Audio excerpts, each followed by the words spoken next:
Good morning, everyone. It's October 1st. Have you ever seen a wetter bird? She decided that while mommy was showering, it was also her turn to shower. But she wasn't quite prepared for the water pressure. A little bit wet, but she had a good time. She was really loving it. Like, she normally loves baths anyway, but usually that's in the sink with a slow little drip. But today, while mommy was washing her hair, we said, "Mommy!" And we flew to mommy. And we went, "Ah!" It's time to dry a bird off. Shall we dry a bird? Before I can do anything for myself. This one. Wet bird. Wet bird. Happy October. Hello. Hello. Weekaboo. Weekaboo. Hello. Yeah. Mommy's here. How you doing? Long time no see. Right? Yeah. We're all dressed up. Why are we dressed up? We're gonna go see something. We're going somewhere. Where are we going, Mother? Our data center? No, but where are we going, Mother? We're going into the woods. Into the woods. Into the woods and out of the woods. And home before dark. We will be because it's a matinee, so. I wish. What about Mambo? Do you want to come with us? You want to see the musical? I did have a dream that I took her. Oh. That she was there. Well, you would take her everywhere. I would take you everywhere. Do you want to go with me? Do you want to be my, it's my service animal. Do you want to be my service animal? Can you make her a little vest? Yeah. A little service vest? Do you want to have a service vest? Yeah? What do you think? I know, ever since we got tickets, I'm like, oh, every song is in my head. Especially when I pick my beans, nothing but beans, parsley, peppers, cabbages, and celery, asparagus, and watercress, and fiddle ferns, and lettuce. He said, all right, but it wasn't quite, because I caught him in the autumn in my garden one night. He was robbing me, and raping me, and rooting through my rutabaga, raiding my arugula, and ripping up the rampion, my champion, my favorite. I should have let a spell on him right there. Should have turned him into stone, or a dog, or a chair, or a... I'm sorry. Is that traumatizing? Is that too much for a mambo? Too much. Too much. You know what Mambo sang? Fly birds back to the cage. Back to Mambo's singing. What? She's Rapunzel. You want to sing that?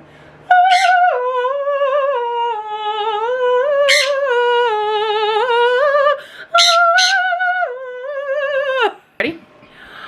Fly birds back to the cage. Yay! Good girl! Pretty girl!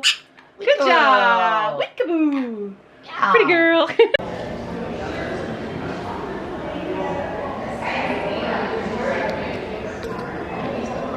Got him? Yay! Show me him. Center left. It was 115 and 116. All right. Yeah. I'm not sure how I feel about this set, to be honest. Sure. It looks like the beginning of Peter Pan. Yeah.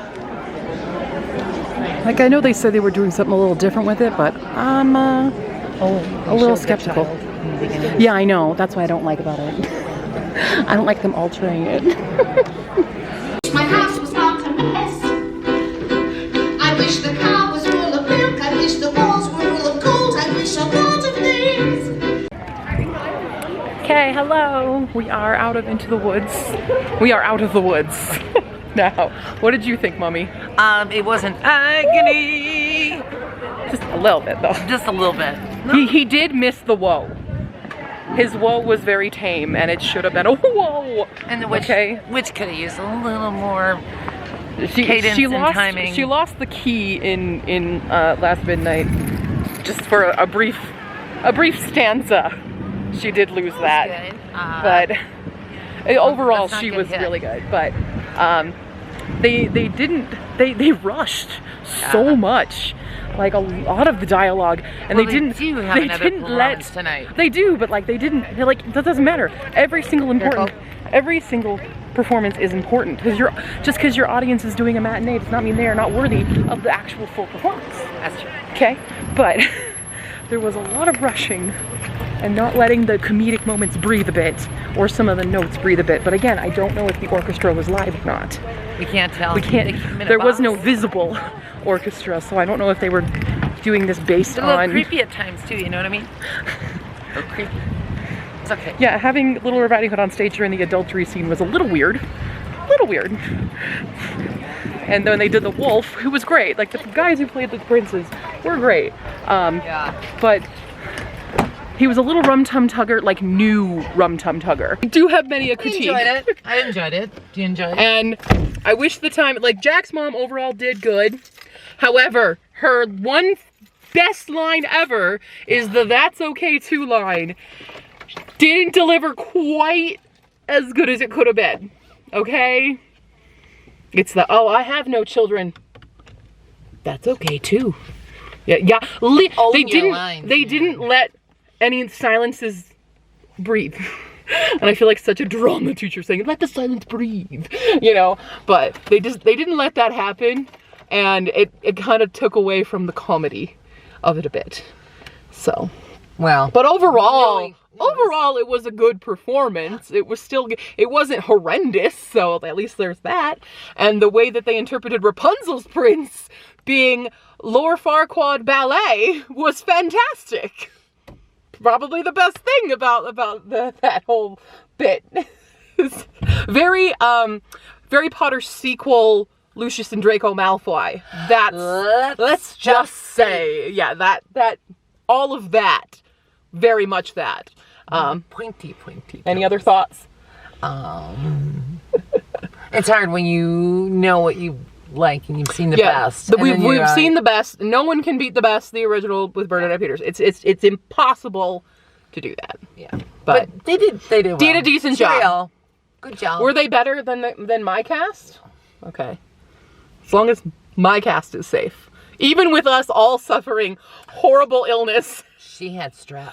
We all had strep. We had to run her to get the steroid. Everybody was on steroids during my performance. That was a cast on steroids. We were. It was and great. I had a twisted ankle as well. Super great. Cool. All right, we gotta go. Hello, everybody. Let's try to get this in a decent angle. I finished the book. I started this last month. Did not finish it in time. This is an arc. Finished my first real arc. This is the arc Guardians of Dawn Jara by S. Jae-Jones. It was pitched as Sailor Moon meets the Lunar Chronicles. And yeah, I can see where they're going with that. It's still very unique. I definitely felt more Sailor Moon than Lunar Chronicles vibes. I think it has the romance aspect of a Marissa Meyer book, like in Lunar Chronicles, and a lot of Sailor Moon elements, while also having a very Asian-inspired magical fantasy world. And I love that we have, like, the dumbest characters in the best way. Like, the prince is such a fucking himbo, and I love him so much. And our main character of Jara is very Sailor Moon. She is very Tsukino Usagi, but also with a bit more, and yeah, with Cinder. You know, yeah, that's really where it is that she gives me a very Cinder vibes, but also Tsukino Usagi vibes. I love this. I am gonna give this 5 stars. And now this is an uncorrected bound manuscript. There was a lot of typos, a lot of weird formatting stuff. Overall though, like, fine, it's uncorrected. Once this is corrected and polished, like, it's exactly the kind of story that makes me happy. And that's why it's getting 5 stars, because yes, this is a book I will think about forever and will go back to and read favorite scenes over and over and over again. That's exactly what this book has done to me. I'm mad it took me so long to get through it, but I've just been really busy and have not been able to sit down. I was like, screw it, I'm sacrificing sleep tonight. It's very late. I have to work early in the morning, but I said, screw it, we're gonna finish this book. And I'm glad that I did, because I love this. Now this comes out next year in August 29th. Yes, August 29th, 2023. So y'all have to wait a long time for this one. And that means I have to wait even longer for the sequel. Woo! Because based on what I know of this, there are 4 books planned. I have had this on my radar for at least 2 years, I think, because S.J. Jones also wrote Winter Song and Shadow Song. They're a duology inspired by Goblin King situation, very Labyrinth, and I loved that series as well. That duology is fantastic. If you haven't checked it out yet, highly recommend. I have a piece of art for Winter Song in my bedroom because I love Labyrinth for one, and it was completely, like, it wasn't completely Labyrinth, but like it was Labyrinth vibes, and I loved it. So I'd been waiting and waiting for S.J. Jones' new book for so long, and when I heard about this years ago, I was like, yes. And it kept getting pushed back. The release kept getting pushed back, and I was like, when is this happening? And it's finally happening next year, and I am so glad that I won this arc. I won it in a Goodreads giveaway, and I am so freaking happy I did. I loved it. It's got a really fun magic system. It's got some gruesome moments. Like, there are some serious season 3 Stranger Things moments in here with the monsters that we get that kind of like, ugh. And then we have just beautiful, tender, sweet moments. We have sibling relationships. We have bro relationships. We've got queer relationships as well. Well, not full-on relationships. We have queer characters who would have potential to be in queer relationships. And I really, really like this. I have no complaints, which means I can't tell you much about it anyway, but yes, I love these characters. Like, the way it gets Sailor Moon is we have our main girl who is an orphan, and she has magic. She's keeping her magic a secret, but her stepmother, wicked stepmother, knows about it and is keeping her safe. I'm sorry. It's so late. And she meets our prince in disguise, and she's obsessed with romance novels. So there's one. And she has a magic cat. At the very end, we get our Maboroshi no Ginzuisho. What's it called in English? The silver crystal, Millennium Silver Crystal. The math, what? I know what Maboroshi means, but I think the English, I haven't watched Sailor Moon in English in a long time, so I only say Maboroshi no Ginzuisho. Mystical Silver Crystal? Is that what they call it in the dub? But anyway, we have that at the very end here. It's a Star of Radiance. And just, she is a little bit klutzy. She has the good looking giggles, so when she meets someone who is really good looking, she does the giggles, and it's like relatable, you know, especially if they start to flirt with her. She's just like and I love that. And then our prince is just such a himbo. He's so thick, but we love him. He's a disaster, but we love him. And then he has his kind of best friend who also is trying to keep him alive to get him to his majority. He's kind of like a bodyguard best friend who is hilarious. And I'm not quite sure of his sexuality. And I'm like, I think he's bi based on what we have here, as I think they mention him also visiting the women's quarters, but he loves the Bantan brothers, which is 7 brothers. It's basically BTS, but in ancient magical China. Okay. We have BTS in here, and it cracks me up. There's just so many fun elements to this story that it's a favorite. It's an instant favorite for me. 5 stars. It's just great. We have such a good balance of humor and mystery and magic and tenseness and horror and everything. Just everything I want in a story is what I have received in this book. So I'm very happy about it. But I am also extremely tired and I need to go to bed. So get this on your wish list, guys. Get ready for pre-orders for this. I anticipate I really hope people do some awesome special editions of this book because I want every copy known to man. Thank you for coming to my TED Talk about Guardians of Ta. I love this. All right. Good night, yeah. Was somebody out there? Yes. We didn't know what time you were coming. We had to have our big run. I know, I thought you'd wait for me to come and I would take them. Be over. Hi! Did you have a good time? We ran. Oh, zoomies. Uh-oh. Whoa. There she is. Hi. Oh, there she is. Hi, honey. Hi. Oh, the baby. Yes, hello. Yes, hello. I know. Hi. What? It's just too much excitement. Where are you going? They need to desk one. Get here. You need Dasequin? When she's done. Need treats? We were just talking What? about you on the way home, like who was coming over, what we're gonna do today. And then here in the corner we saw this war rig.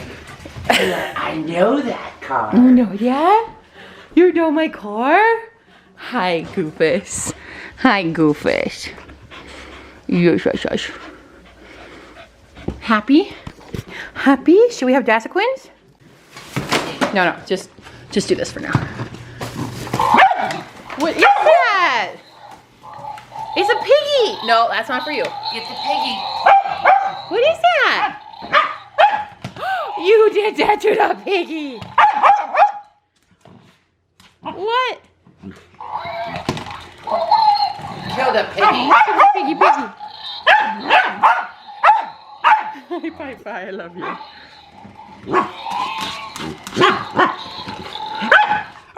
What is that? You got a pig. This is my pig right here. Yeah. That's my pig. Yeah. That's a scarier pig. It's a good piggy. Here's my piggy. Yeah, I love you. Yeah. Hey, Mommy. Hey, I'm driving. I can't be disturbed. I know. Just going Dad home. said he inspired the neighbors to decorate. Uh-huh. So, here we go. Let's see. Mommy knows something's up. Dad and I went to Home Depot and he bought a thing and then told me not to tell Mom. Uh-huh. And he was gonna set it up while we were grocery shopping. Can we see it from here? No, maybe. No, just go ahead and pull in. Just go ahead. Don't, why are you driving so slow? Why are you driving so slow? Oh, there it is. Open. I can see it.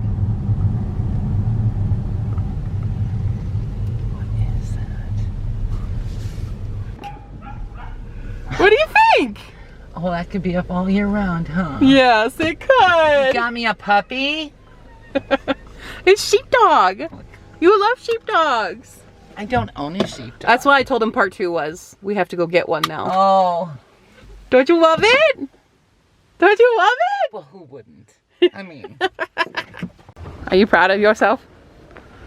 Yes. Good. Well, look at that neighbors all Yeah. here too. What? Oh. That's it. La la la la. Bye bye. Whoosey. Oh, you brought me a pumpkin. Thanks. Get in the spirit. Hello, everybody. It's October 8th. It's October 8th. You want to say hi? Okay. Hello. I've not finished any other book yet. I'm just putting that out there. But I ended September reading a really, really big book, and I'm not done with it audiobook-wise, and I'm still reading Rule of Wolves. Just FYI. That's not what I'm here to talk about right now. I've got the new Fairy Loot Adult subscription books. I've got it. Who's ready? I have not opened it. Where is Sting? Sting? Book? Ore?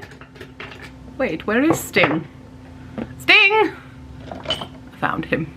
Found Sting. We got to open. We've got to see. I have no idea what it is. Like last month, I knew it was going to be Babel. This month, no idea. Are you, oh, did you want some of this? Did you want to destroy some of the paper? It's paper. Yeah. Want the paper? Do you want to pick out which paper you want the best? That one?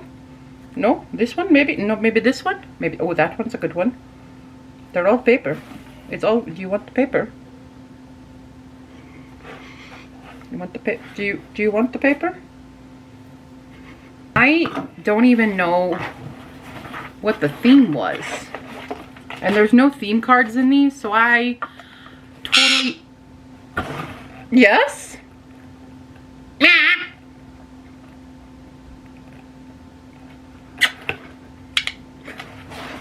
All right. Do you want the box?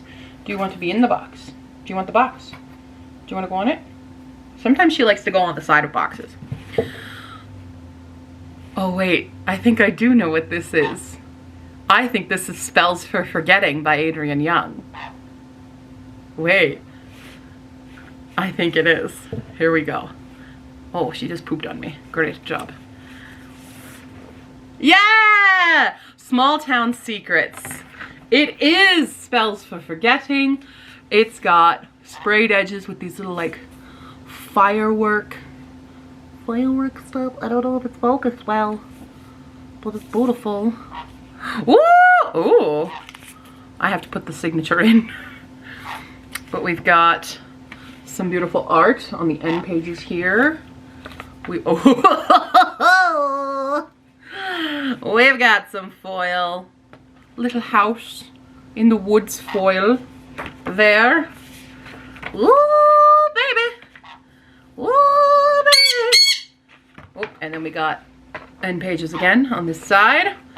Very, very nice. This is one I was anticipating when I did guess this because they put out this graphic and I went, that's Spells for Forgetting because of the little sunburst, starburst thingy majiggies. But it is an atmospheric fantasy featuring a murder mystery that takes place in a small town with a tight-knit community. Our main character is faced with the ghost of her past as the man she used to love returns for a visit. But was he responsible for her best friend's death? Old wounds open and they are in grave need of tending to. Cool, cool, cool. Ooh, it's so pretty. So pretty. And good for spooky season, although who knows when I'll get to it. Cool. Yay. But that is the adult book for September. It's they're late on getting them to us, it seems. That just happens. You good? But yes, Spells for Forgetting. I definitely had this as one of my anticipated reads for the year. And now I have it. That's all. Before be such way. What? What? We've had a morning. We've had a lazy morning. We took a shower and got super wet. I had to get blow dried. And then my sister called and FaceTimed us just after I was like still in my towel. Because Quinn wanted to say hi. And Quinn was very fascinated by Mambo. Quinn's met her one time. So not sure if that's stuck in his brain. But super fun. So we done that. Then I made an actual breakfast today. So we have sausage, protein, had some eggs, had a protein waffle. I'm having troubles with my fridge and freezer though. The doors are not staying closed. I woke up this morning and this door was slightly open and then I was closing and then I came back and my freezer door was slightly open and I'm like, stop it. And it's like the drawers are getting messed up inside and so they're causing it to do this. It's not like I'm bursting with food. Definitely not. Today, Sunday. One of my biggest goals today is to finish listening to Oathbringer. I have I have just under 7 hours. 6 hours and 46 minutes left. Little dolphin will focus. There you go. That's what I have left to read. I'm at double speed, so that's a little under 3.5 hours. So yes, we're also going to be meeting up with Sammy today It's currently almost 11, so I'm meeting her in like a couple hours. So we're gonna do some baking real quick. I found a gluten-free keto cake because I want to make spooky cupcakes that I can eat. This is what I want to do. They have pumpkins. They had a few different ones, but I like the orange ones the best. And then we have some keto-friendly vanilla frosting that we're going to dye orange. I got that. I've also got some gluten-free cookie mix. And wait, is this actually gluten-free? It was in the gluten-free section, but now I don't know if it is. Either way, I'll put protein stuff in it. So I've been softening this butter.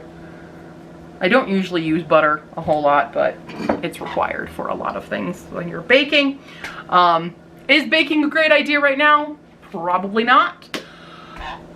Especially with other things going on in my life, with kind of an issue with losing weight again. It's definitely becoming an issue again. But fuck it. Fuck it. Also, we're gonna go get a new sewing machine needle so I can really work on my costume. Maybe even finish it today. Who knows? We're gonna hang out, have some fun, clean a bird cage for sure. We gotta do that today. Battery is gonna die, but we're going to start preheating an oven and mixing some stuff and throwing it in while listening to Oathbringer.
It's sufficiently hot in here. I have my door open so that I could have the fan going.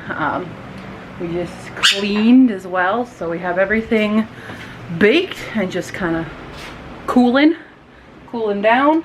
The cupcakes are a little squishy, but like I always find when doing keto ones, they tend to not hold up. I also I had to substitute a different like I used butter instead of coconut oil because I don't have any coconut oil. But yeah, so we cleaned up. We also moved the ottoman into here. So this ottoman, which was in the other room, I moved it in here instead. What are you doing? Come here. You're not going into the bed right now. Ma'am, this isn't allowed anymore. This is not allowed. We don't do this anymore. We don't. It's not a thing for birds anymore. Not for this bird. It's not. Ma'am. Madame. There's no more burrowing. No more burrowing. Hey. Hey. No more burrowing. There's no more of that. No more of that. You can't do it. Go. And no tearing up mommy's shirt. So it's just past noon. So we're just gonna chill for a little bit and continue listening. I got a couple hours left. And then go see Sammy. Hello. Hello. Hello. I was gonna try to scare her and it didn't even It didn't work. Didn't work at all. I saw her coming. I was focused on sewing machine noodles. Yeah, I've also got some ribbon because I need to make a belt. She's making a belt. I need to make a chunky belt. A chunky I was one. thinking that's chunky. I like chunky. That's good. And then I have this for a secret project. Oh good, I love secret projects. Because the one I made isn't quite working and this might work better if I slap it on top of it. Yeah, slap it hard. So many things are like going through my mind of what this could possibly be. I'll show you. Okay. We'll get there. Yeah, so we're gonna look for this and then a few other things that I'm trying to remember and not forget, but my memory is not doing me well today. Mine never does me well. That's a beautiful face I just made. Sammy! Yes. Hi. I think this was a bad decision coming here, eh? It was a very, very bad decision. It was a bad decision coming here. Although we could get this great decision key ring that I'm kind of obsessed with. That this one, it's telling me to panic now. Panic, ignore the problem, flip a coin, think rationally. Like I kind of need this. It's kind of essential to my being. There's other ones too, but like that one specifically. We found some cool planner stuff though. We got some planner things. I don't know what she's all getting. Lots of dog stuff. Lots of things also do not eat whatsoever. But at the same time, they're essential. Absolutely essential to your dog's happiness and to your happiness. And let's be honest, my happiness, which is the most important of all. Been through this whole store quite a bit. I think we spent a little too much time in every section. We're in Five Below, by the way. That's where we're at. I don't think I told anybody, but that's where we're at because someone wanted to come here. Somebody. I don't want to name names or anything. No, I'm really sorry. I already told her I'm sorry.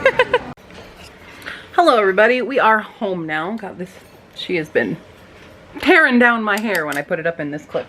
She really likes this clip. Here's the funny thing. I gave her these little toys. They're like little cat toys. But she loves playing with this. They're both plastic toys. This is the winning toy. Not the actual stuff I buy you. Anyway, hello, we are home. Took a bit. Sammy and I had some fun. But I'm home now, so it is time to decorate those. I have my old piping bag, so we'll see how much of a skill I have. But I realized I don't really have anything to store these cupcakes in, do I? We're gonna have to think of something.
Alright, so I ended up giving away a bunch of the cupcakes to the kids because I can't fit any more than this in this container. So that's fine, but they're made. La la la, cupcakes. Oh, get that Instagram shot, you know. And they're carving a pumpkin right now, so guess what she got? Pumpkin seed. Yeah. We got pumpkin seed. You dropped it, but you did like it before you dropped it. Alright, well, that's that. Now, I'm really tired. And I should work on the costume. I'm gonna work on that. I'm gonna work on it. We're gonna work on it now. I did it. I've been working on this nonsense. I've messed up on the sleeve here. But we finished Oathbringer. We've done it. We got one more of these babies to go until the next one comes out, which won't be till next year. So I have one more of the Stormlight Archives to go through this year, and then I'll have finished, I'll have started and finished this entire series. So Oathbringer, I still think I like Words of Radiance a little bit better. I think that one's my favorite so far. I am very happy with how a lot of the characters end up in the end of this one, because Fee and I have a disagreement about endgame couples. And I love certain characters in this very, very dearly. This book did lose me a bit. It might not have been the fault of the book itself. It might have just been a me and a mental problem thing. But I did kind of get a little bit lost in like the second half of this, I want to say. But I did still really, really enjoy it. I really do like the world of this. I do think all of the Stormlight Archives could be chopped down quite a bit. For the most part, like, I don't really care about Dalinar. I know he's like a very important POV, but I don't really care about him very much. I did like that we found out like why he can't remember his wife. Because in the first two books, he can't even hear her name. There's some curse on him that anybody who says her name, it just comes out as kind of static, which is very interesting. And he has no memory of her whatsoever, and we do find out why that is. We actually find out a lot of like why for whys in this. And so it actually almost feels like this could have concluded the whole series, but I know there's obviously more. There's still looming threats, but like this concluded a huge amount of arcs for a lot of questions, I'll say. It answered a lot of questions. But yeah, I really like, I do like these. It's not my favorite Sanderson series. Oh, I love the art though. Oh, the art. Oh, the art. Just beautiful. Hold on. Oh God.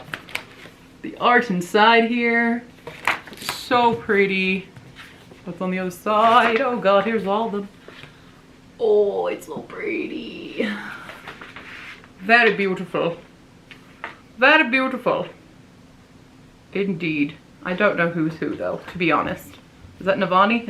Is that Dalinar? I don't know who's on this side then. I'm a little confused as to who is who. But I love the art. I think it's got some beautiful stuff inside that you kind of miss with the audiobook, but the audiobook is still my preferred method of reading them. But there's a lot of work that goes into these books, obviously. There's so much to unpack with them, and they're weapons. They're weapons in of themselves. But yes, there was some engraving, not embossing. It's engraved pattern. I love the Spring characters a lot. They're kind of my favorites. I love Szeth, I still love Szeth so much. I do think Szeth and Wit are my top two favorite characters in this whole series. I I really like them. It took me a long time to like Kaladin, I will say that. I didn't really care about him in Way of Kings. I cared about him more in Words of Radiance. And I liked him in this one. I love Adolin. I had a lot of scary moments for Adolin. I love Renarin. Like, you want to talk about precious boy? Renarin. Poor baby. And we got some surprising deaths in this as well. What I did really like is that we got more POVs from Bridge 4 in this, because it's been really hard for me to keep track of who is who in Bridge 4 because there's so many members. But I did like that we actually got to have POVs from a large amount of Bridge 4. So that's super fun. Super nice, yay. Finally, I can move on to other books, but I have another book I have to quickly read before I get back onto the TBR. Don't judge me, but it won't take nearly as long as this 55-hour audiobook did. This is like, I started reading this at the end of September, and it's October 9th. Yeah. So anyways, I do think I'm done.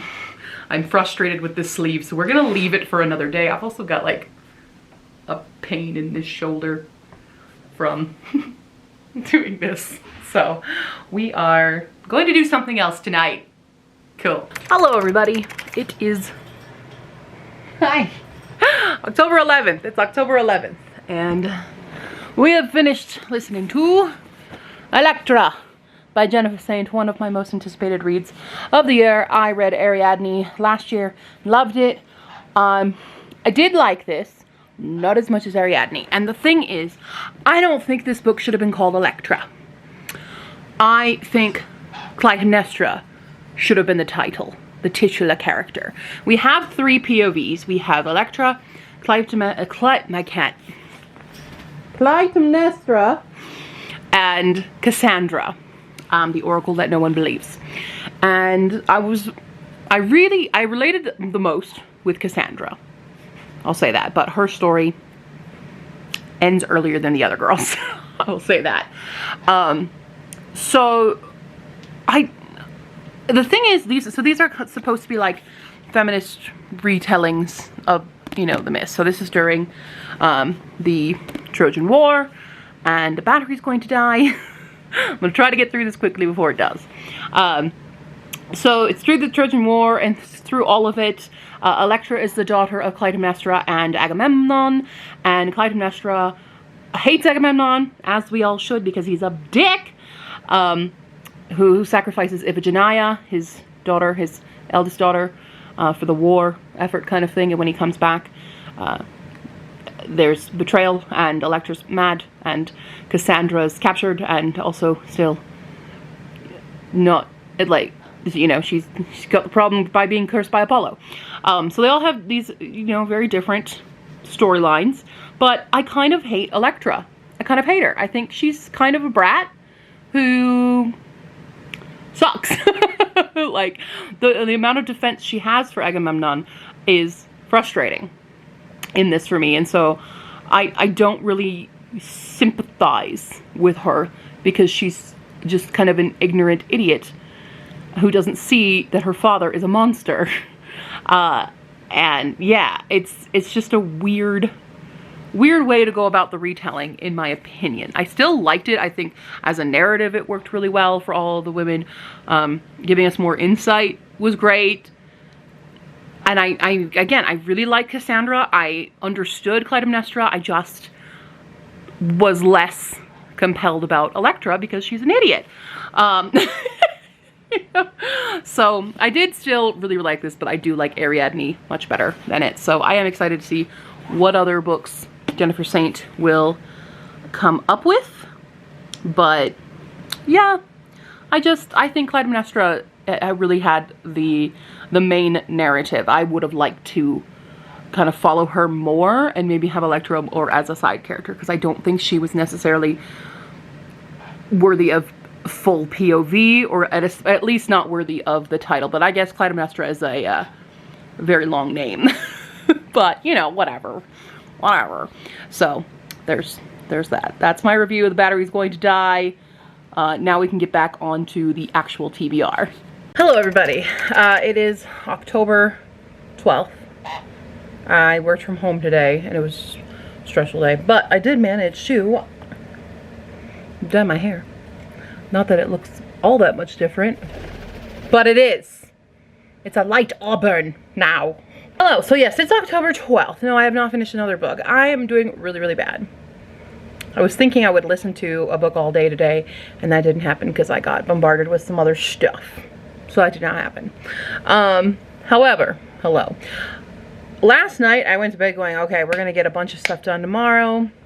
And it just is not happening, especially reading-wise, video editing-wise. Everything is really stressful. And also today is the 1-year anniversary of my surgery. And I feel like a failure. And I've already had conversations about this before, so I'm not going to reiterate stuff. I understand when people are saying, hey, any progress is progress. You did something, you've done this. But I feel like such a failure that I'm not at the target weight I'm supposed to be after a year. That was discussed with my doctors and stuff. So I was supposed to have lost 100 pounds. I have not that. I have regained some weight back, and it's extremely frustrating to me that I basically failed. All this money came out of pocket, and I feel like I've wasted all this money, and I've wasted everybody's time and energy and support because I did not reach the goal that I was supposed to. So, suffering that way, and so the depression right now is like 10 times worse because this was something that was supposed to help me with constant self-loathing and doing this thing that was going to work. It was supposed to be my last, it was my last real last-ditch effort in really losing weight. And yes, I have still lost weight. I'm no longer as big as I once was, but I can see it every time that I'm filming. I can see exactly where I've gained the weight back, and I'm unhappy. And I'm very upset with myself for that. And what are you doing? Ma'am, she's hanging off the side. What are you doing? Not allowed. Not allowed. I'm really struggling, and it's like, I really appreciate everybody telling me, well, all the positive things, but it kind of makes me feel worse. You know, it's almost like, I don't know, almost like I need someone to tell me, yeah, you fucking failed, you know.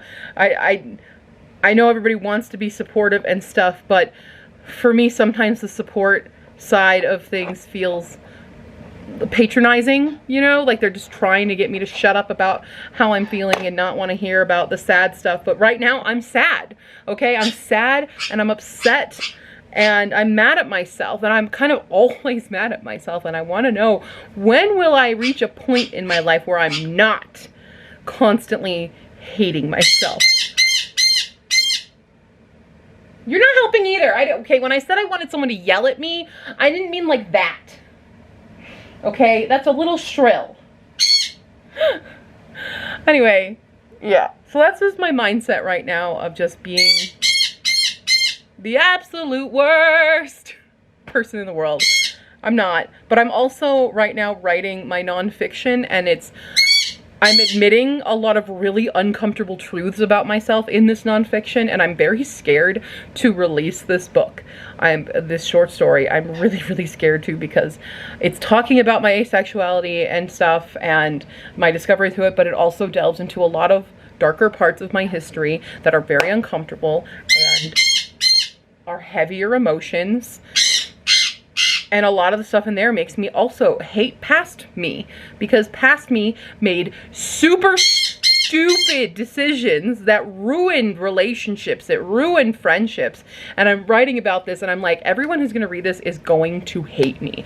And I just have this crippling fear that everything I'm doing right now, even though I've been working hard to improve myself and do better, both physically and mentally and socially and stuff, and just trying to be, you know, not the person I was then, or any version of myself in the past, because I don't like any version of myself in the past. So it's really frustrating, and I just have these bundle of emotions, and you're my only therapy because I can't afford therapy. There you go. Thanks for the session, Doc. What do I do? I guess I take care of a bird. And even with you, I feel like I failed you. I feel like I'm a failure of a bird mom. Because of the whole laying egg thing. And also, she's so attached to me now, she's being mean to guests. You are being mean to the mom, being mean to grandma. You bit her. I mean, she bites me too sometimes. She got me today, but I was holding a cell phone. But she was supposed to be this super sociable bird. And now she's mean to other people because she's so attached to me. And I feel like every aspect of my life right now, I'm just doing bad. And I'm sorry, the camera is not focused on me. Why? You're supposed to be the good camera! So anyway, struggles, and more struggles. But we're gonna go out and we're gonna meet up with my mom and we're gonna watch Handmaid's Tale. We're gonna watch the new episode and just have kind of a girls' night. And hopefully that will help with things. But I also destroyed my new TBR game and now I have to remake it now because I messed it up. And while trying to fix it, I ruined it. So that's fun. So we gotta redo that part. Anyway, and I'm still not done with my costume, and I'm still not done with this stuff. Blah, blah, blah, blah, blah, blah. Just, that's where I'm at. I'm at the stage of just being a pathetic loser. Cool, great. Hey, there's my dogs. Hi. Hi, baby. Oh, are you happy? Yeah? Where's your sister? Where'd your sister go? There she went. She put something in her mouth. Hi. Hi. Come here.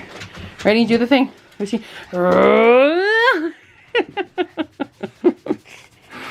Oh, what a silly girl. Yeah. Yeah. Hi, bye-bye. Would you wanna? Yeah? We should? Okay. Would you wanna? Let's do it. Hello everybody.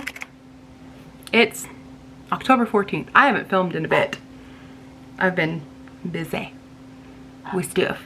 I have not been doing well with books, but I did finish one just now. I'm working from home right now and I've been listening on audiobook. We finished An Enchantment of Ravens. This is one of my must read or get rid of books from the challenge. And it was also the Fae read. This is actually like the first book on the TBR that I finished. And we're 2 weeks into October.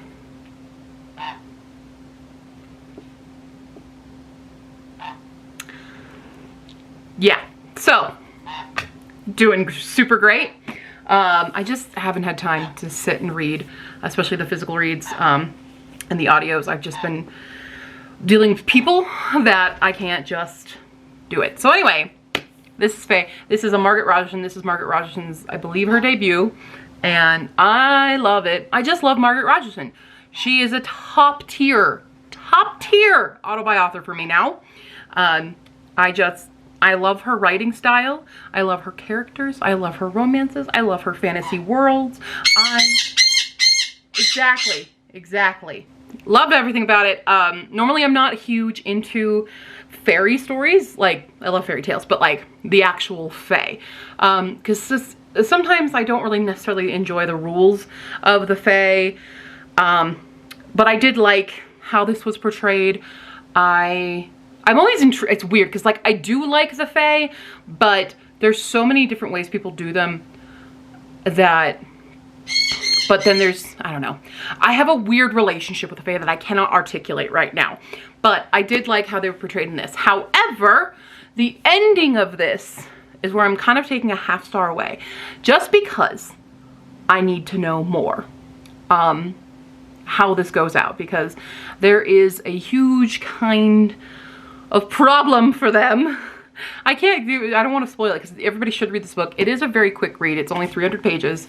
But because of what has transpired between our two main characters, that's kind of one of the catalysts of the big bad thing happening. I just want to know how it is actually resolved. Like, it's resolved, but it leaves me with more questions, and there is no sequel. This is a standalone. I need to know more, especially if no one's gonna do the thing. So that's my question. Also, one of the things about this is, so the whole inspiration behind why these characters are interacting. So the Fae love craft. They love the creation of anything because they cannot do it themselves or it will kill them. So they can't paint, they can't cook, they can't create anything, but they can appreciate those things from the human. So our main character is a portrait artist. And she's one of the best ones of all. And that's kind of how they interact. And so she gets kind of whisked away by the Autumn Prince because she accidentally paints a human emotion on his portrait, and kind of, I don't necessarily think that was really the true catalyst because of the way they all react to it. I think he overreacted, but he's been in danger, people trying to dethrone him and stuff. And so they are kind of stuck together, being like depending on each other for survival while they're trying to fix the mistake. And she ends up kind of painting portraits for everybody in the Fae courts by painting real human emotions on them and kind of changing the Fae.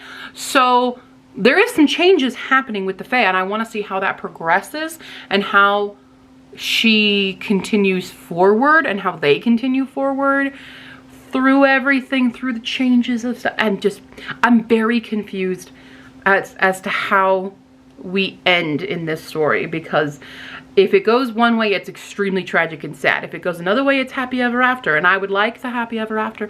But also, so one of the other things about the Fae is this thing called the good law, which is like no human and Fae can fall in love. You already know.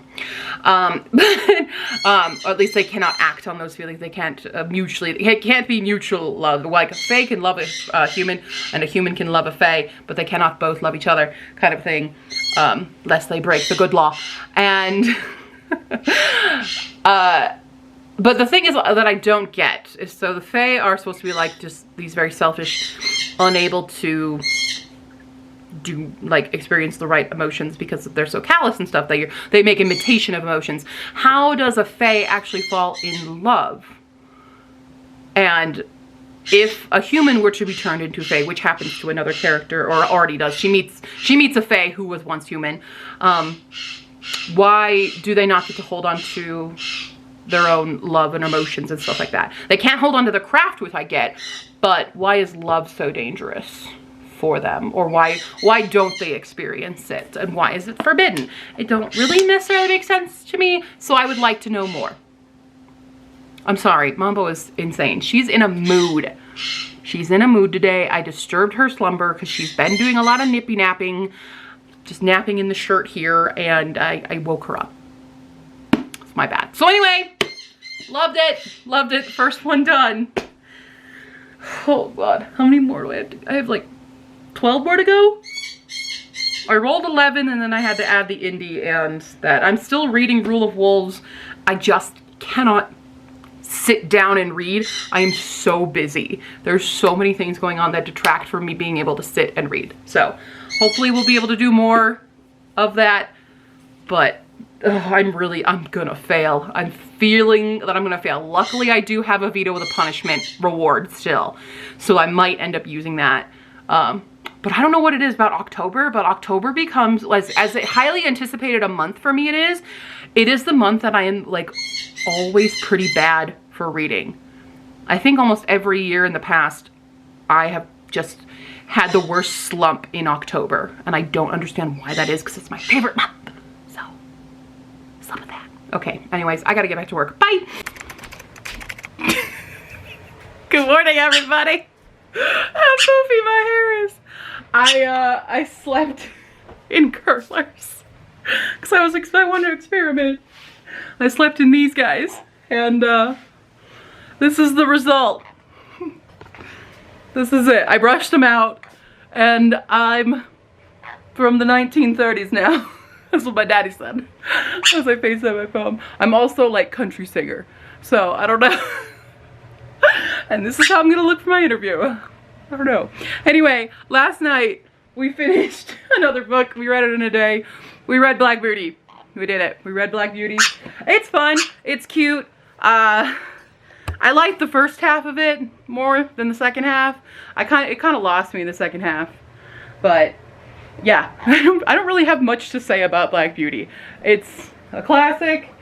I don't actually remember reading this as a kid. I don't know if I did, because I didn't remember that the actual, like, that Black Beauty, like, is the narrator.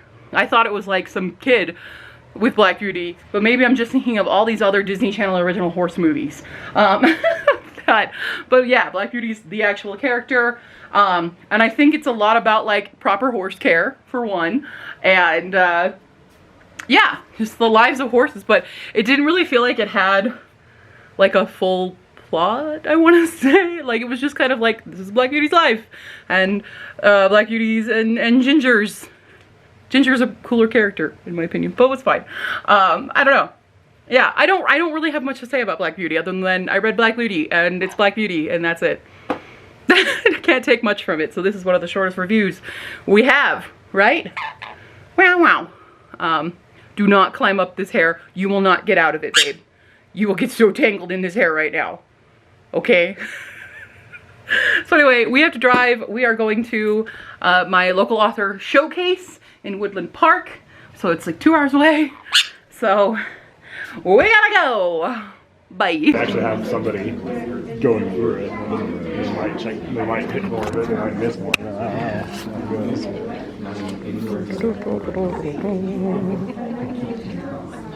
Rampart Library District. This is our annual author showcase.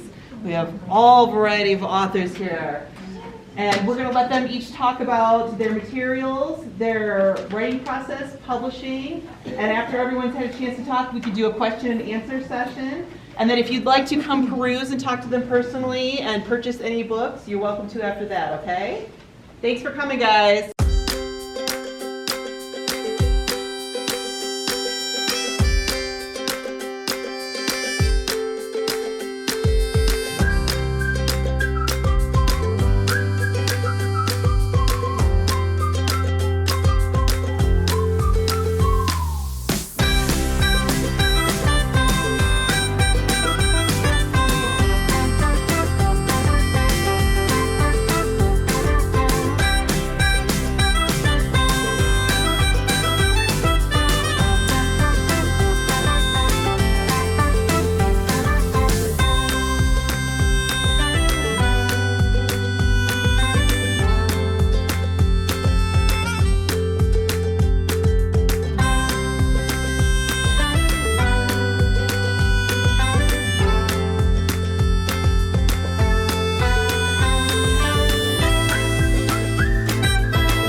Just got done with the author showcase thing. She did amazing! It was fun. Yeah, it was good fun. I met a lot of fun new authors.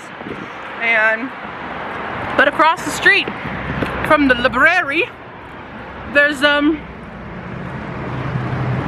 this place that I saw when I was driving, and I literally was like la la la la la looking for my turn, and then I see this and I went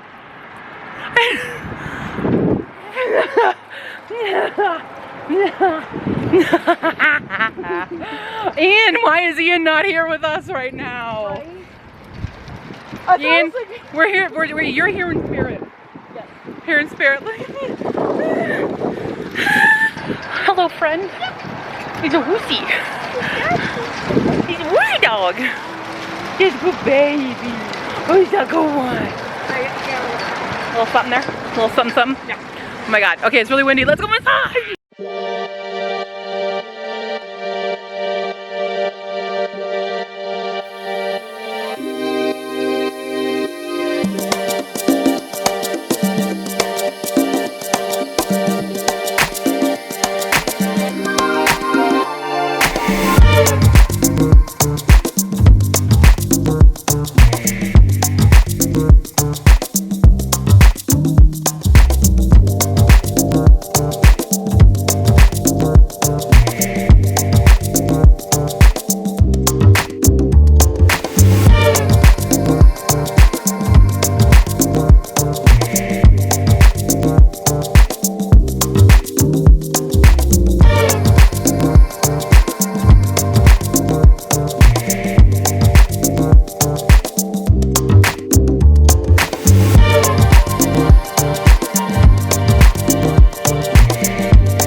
Christmas wish list, everybody. Be like, can I just get one piece? I want the Pachycephalosaurus because I don't see an ankyllo in this one.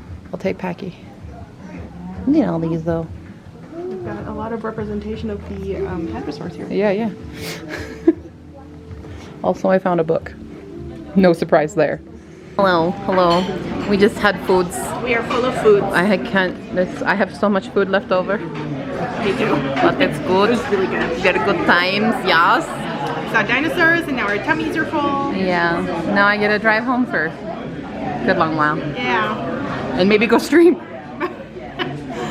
We'll see. We'll see how I feel when I get it back. I was definitely micro sleeping on the way here. I'll tell you that much. Whatever happens, cool. But it's not the last we've seen of you for a while. Nope. Not even the last to see me this month. Nope. How you like the author showcase thing It was today? really cool. There was some authors I know and then some new ones. I'm excited to read. Her real name is Jeanette, but it's Bolero. I think Bolero. Yeah, Bolero. She had the steampunk thing, Yeah. and her book looks really cool. She seemed like a really cool person. Really, really Like her. cool. So I'm excited to read her stuff, and yeah. I know. I think it was Chris Mandeville who was supposed to also be there today, but she didn't. She was the one who was. Yeah. Was it Chris? No. Or was it Amity? No, it started with the C. Okay, it's Chris. Yeah. Chris Mandeville. But I found her book Seeds in black and red. Oh. I was like, oh, well, here we go. Let's get this one. Because I couldn't get it at the time, but yeah, good fun. Good, quick little thing. Yeah, hopefully they do it again. Yeah. Yeah, library events is always good. They need more, Yeah. especially for like local author stuff. And I was kind of worried because I'm like, it's a library event. Do people go to libraries anymore? Like, who does this? Our Pikes Peak Library does Mountain of Authors. Oh. I don't know if you've looked into that. I have not. Ben's gotten in it a couple times. Okay. But it's something kind of similar, but they have because I've been to it once, and they do kind of authors around the edge of the big room. Oh. And sometimes in the hallway, and then on the center they have like a little stage, and so some authors will kind of like take turns and do stuff. Like not everybody presents like Ben did. Right. But they've got some decent authors down there and everything, and it is a bit of an application process. Sure. That's still cool. Well, yeah, good to see you. Bye for now. Bye for now. Bye for now. Hello, everybody. October 15th? Yes, it's October 15th still. You saw all the fun shenanigans today. Maybe, I don't know. Who knows how these vlogs are actually going anymore? It could be another two-parter situation. The point is, it's almost 10 p.m., but I did finish listening to Burn Our Bodies Down. I started this today, and I finished it. It's about a 10-hour book, so it was fairly easy at double speed to get done with all the driving I had to do today, because it's 2 hours to Woodland Park, 2 hours back, and then I had an hour to finish, basically. So I sat here and seam-ripped my costume to fix the big mistake, but it's fixed now. And yeah, so I listened to this. Now, initially going into this one, so this was the card for Family Centered. I was quite right about that. In a very weird way. So I went into this thinking there was going to be a cult aspect to this, like, because it stars our main character who she and her mom are on their own. She doesn't know anything about her past. Her mom won't tell her anything about her past, about her like family relations and stuff. And so in my mind I go, oh, she escaped a cult. That's what I was thinking this is going. Nope. Something very different, very plot twisty that I did not see coming. I saw some twists coming, not the big reveal. And I was like, oh, that is a different thing. Then, because I started guessing a bunch of different things as I'm going through this, trying to figure out what's going on. Whoa, did I not see any of that coming. I still highly recommend. I did enjoy this. It's a very frustrating book though. Like, you're frustrated along with the main character because she's frustrated, she's pissed. She wants to know the thing. She wants information and no one will give her information, and it's very frustrating for her. It does sucker punch you with a few things that I was not expecting. And the whole thing about this is like, wow, gaslight central. I'll tell you that. There's a lot of manipulation in this. So if you have any kind of trauma experience with family members gaslighting and manipulating you, emotionally manipulating you and stuff, be careful going into this, because there's a lot of that in here. Like, from an outside's perspective, you go, oh my god, what the hell are you doing? Like, obviously she's gaslighting you, honey, but you know, when you're being gaslit, you don't tend to know that you're being gaslit, unless you're getting really good at identifying that. So yes, yeah, this is my first Rory Power book. I have not read Wilder Girls, which came up before, and I remember people not liking this one as much as Wilder Girls, but I'm like, I don't know, maybe because I haven't read Wilder Girls, that I enjoyed this a lot. I thought this was a really well-written book. Also had, our main character is also a lesbian, but it's very briefly mentioned, and it's not a focal point of the story or her identity, which I really liked. It was just like, she's existing, and she meets another girl that she's kind of into, but nothing goes on with that, because obviously there's more things going on, and the other girl is, as far as we know, is not also queer. But I liked that it was just a queer girl existing without that being the central focus point of her identity. So that was a nice, refreshing thing. Yeah, but it's definitely a good one for a spooky season, because there's a lot of creepy moments in this, a lot of creepier conversations. So I liked it. I liked it a lot. But this was one of the 22 of 2022 books. I have 3 more to go, and we will have completed that goal. Haha. All right, see you tomorrow. Hello. How we doing? It's October 16th. I've been sewing today, but I finished another book in a day, because I'm now like already freaking out about how many books I still have left. But we finished Stardust by Neil Gaiman. And this is the first edition of it right here. Oh my god. And I have to say, the movie is better. The movie is better. It doesn't have all of the humor, and even the finale, like, it's completely different. It's so different. There's so many other characters in here too that are not in the movie. But honestly, the movie is better. What? Never thought I would say that about a Neil Gaiman. No, that's not true. American Gods is a better show than the book. Not American, well, I don't know about, I haven't actually read American Gods. I mean, Good Omens. I don't know, there's just something about it that, like, maybe it's just, I don't know. I love the romance in the movie way more. It's way more visible than it is here. Like, and that was the same thing I felt about Good Omens, was there was the side little like love story, but it wasn't even a love story. It was just all of a sudden they had to be together, and they had to sleep with each other during the apocalypse kind of thing. And I'm just like, it makes no sense. So the way Neil Gaiman writes romance, I don't think I like. It doesn't make any sense to me. And a romance is a larger part of Stardust. It is an adventure, that's the card. But it's still fun and whimsical. I will say that. It's still got, you know, the Gaiman feel to it. But I like the movie way more, especially like the whole pirates, the lightning pirates. Their scene in here is so tiny.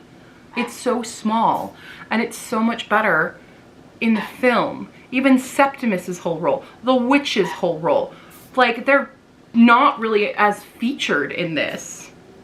And I was a little disappointed by that. I'm a little surprised at how much different it is to the movie. I mean, I'm not surprised by the differences, but I'm surprised at how much more I love the movie, because I love the movie Stardust so much.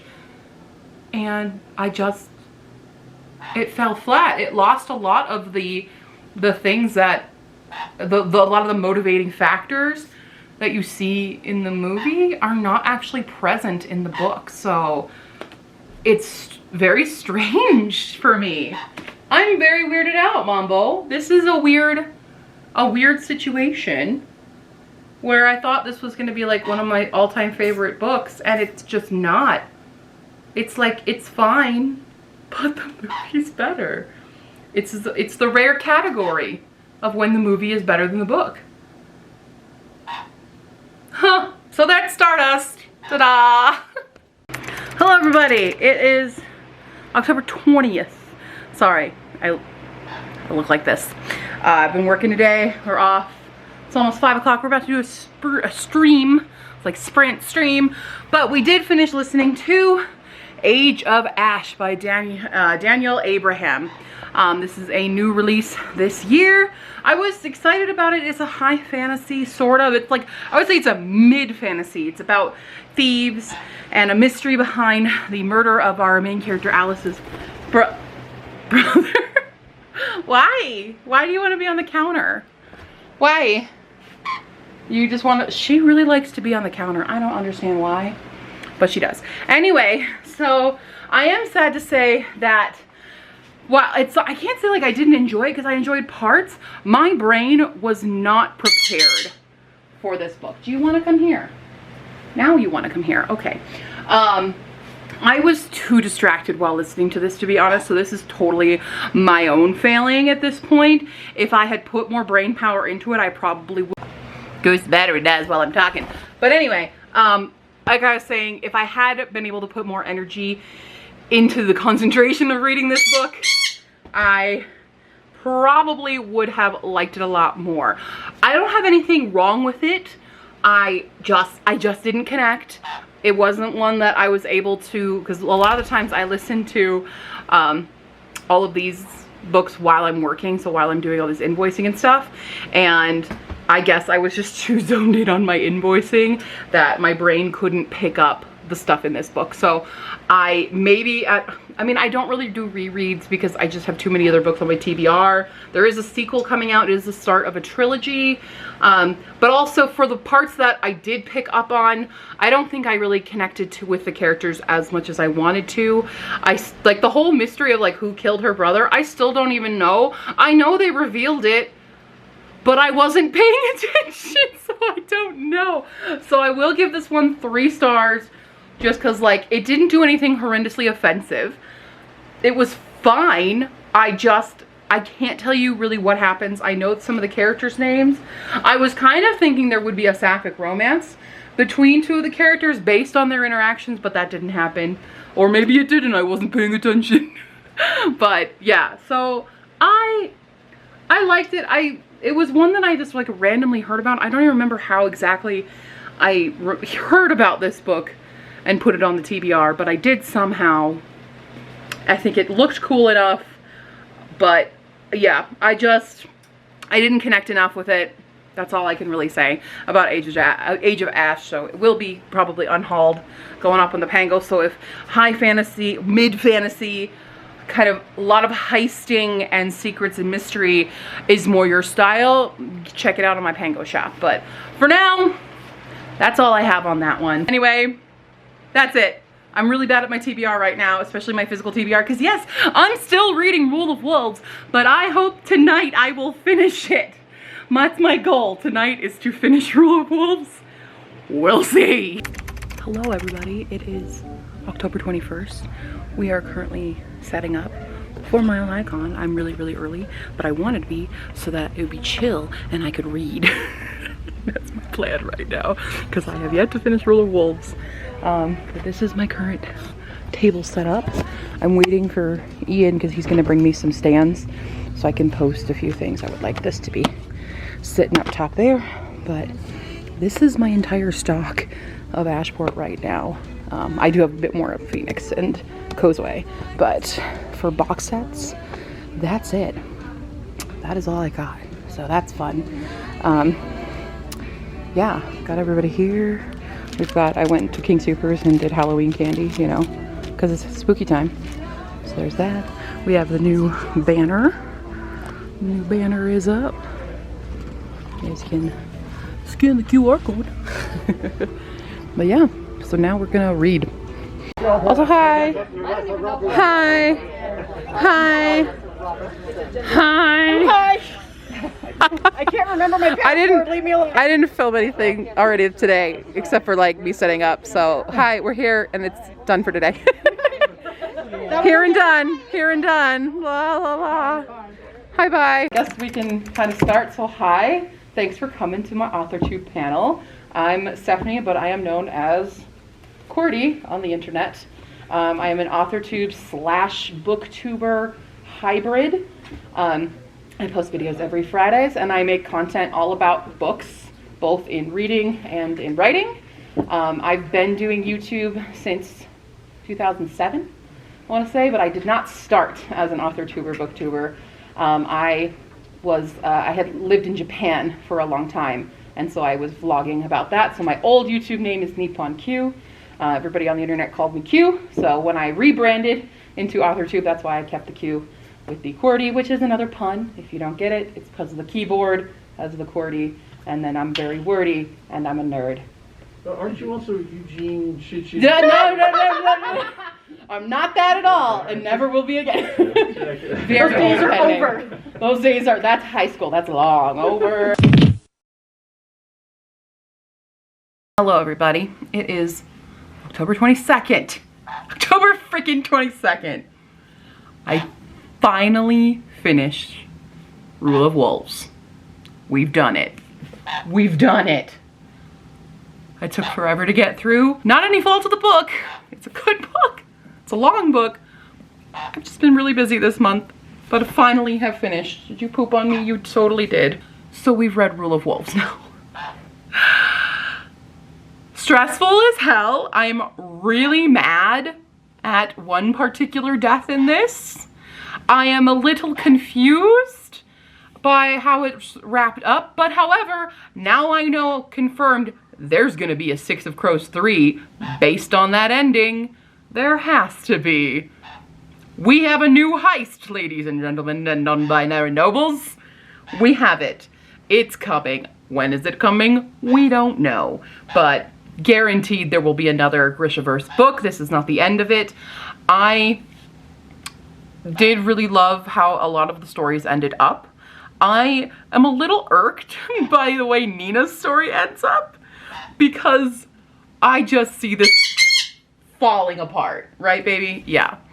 I do love that one of our characters actually goes on kind of a trans journey of discovering it, and I don't know if that, I mean, it's not like officially stating yes, this character who is presented as female is now ending the story as a male, kind of in disguise, but also talking about how comfortable that they feel in this skin rather than in their old skin as a woman. It's not like, I don't know exactly if we can confirm it as being trans male, but oh my goodness. I know there's noise going on outside. But that's what you're led to believe. And I am happy about that. I think it was actually a very well done journey. Not that I can speak for that at all. I would rather hear from actual trans people about their opinion on how this character was done. But I feel like it was honest, because it didn't feel like a caricature or anything, right? It didn't feel like one. So I really liked that aspect of it. But by the ending of what basically neither of these characters, Nina nor this other character, because I don't want to spoil anything, end up being themselves by the end. Nina's always been a spy, but now it's like Nina will remain as this identity that she's been spying under forever now, and the person that she is with will also not be living under their identity and in a very important role, very important identity. Yeah, it's a little weird. It's a little weird. So I'm not sure how I feel about that in general, because like while it is a happy ending, they get to be together, you know, we get to have all that, I am uncomfortable with them having to like live a lie. What are you doing? You're so weird. It's very late. She should be in bed, but I was at convention all day, so yeah. Are you good?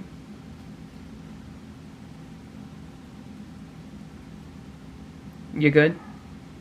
Cool. But I thought this was a very good conclusion to the Nikolai duology. Now we're waiting on Six of Crows 3. Where's the third one? Leigh Bardugo. I know it's been listed on Goodreads for a while, but there's been no confirmation about it actually coming out. It has been speculation for a long time, but now that I finally have read Rule of Wolves, I can say like, yup. We literally say the last line is that we've got Telkaz Brecker. Somebody has a job for him. I'm not telling you the actual full line, but like, time for a heist. Do desperately want to read more of Six of Crows and the whole, I do love the Grishaverse itself. I will say though, there's something about it that it does take me a while to get through these books. When I first read Six of Crows, it took me 4 months to get through it. Now that was before my voracious reading days. That was when I was just getting into being back into the reading world and getting into booktube and stuff. So there was that, but it did take me a really long time to get through it. And it obviously took me a long time to get through this one, but that is also because I have a full-time job and 5 other million things that I'm doing at the same time. So now we have to get through all the other physical reads as well this month. But who knows? But we're gonna start the indie book next. But anyway, Rule of Wolves. It's done. It's good.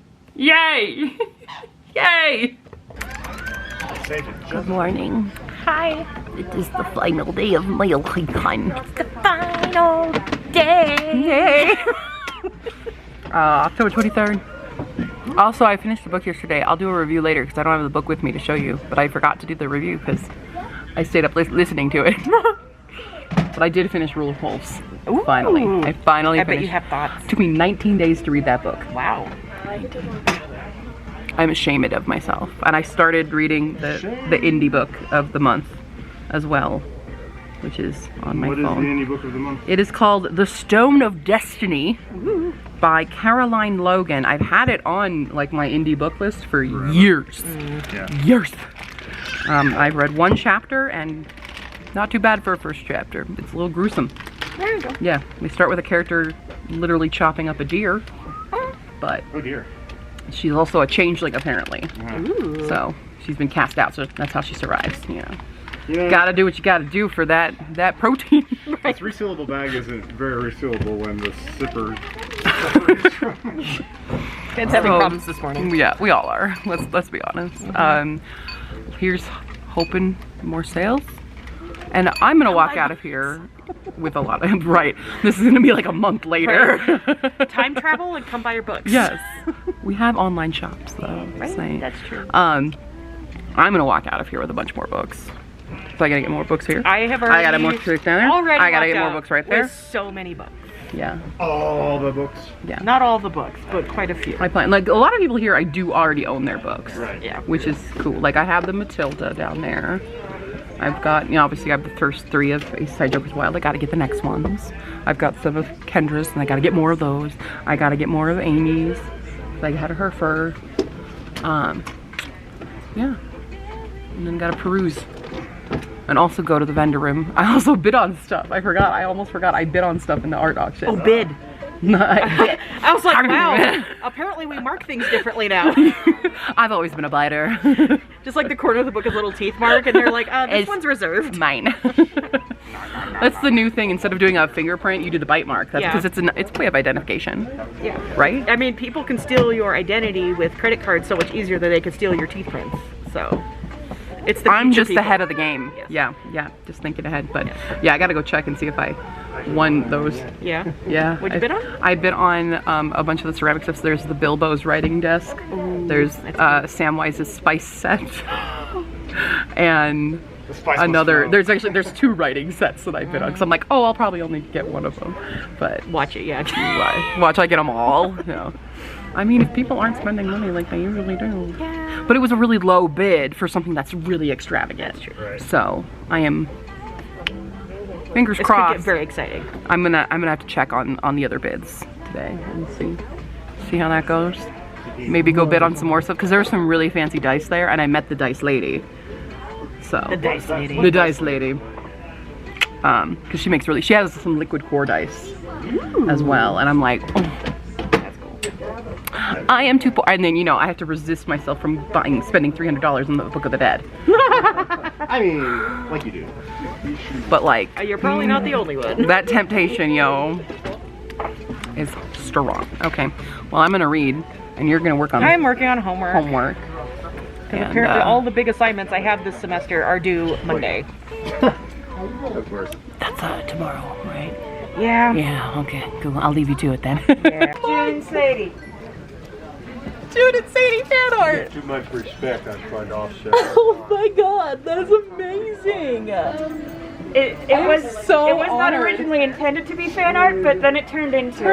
Oh my god. Stephanie's got fan art. I would give it to you, but it is stuck. It's stuck in there. Can I take a picture of it? I have it on Tumblr. Okay, perfect. Hello, everybody. It's October 24th. I finished this 2 days ago and have not had a moment to do the review. So we're doing it now. It is not on the TBR, of course. Why would I read in my TBR? I don't know, but it's Violet Made of Thorns by Gina Chen.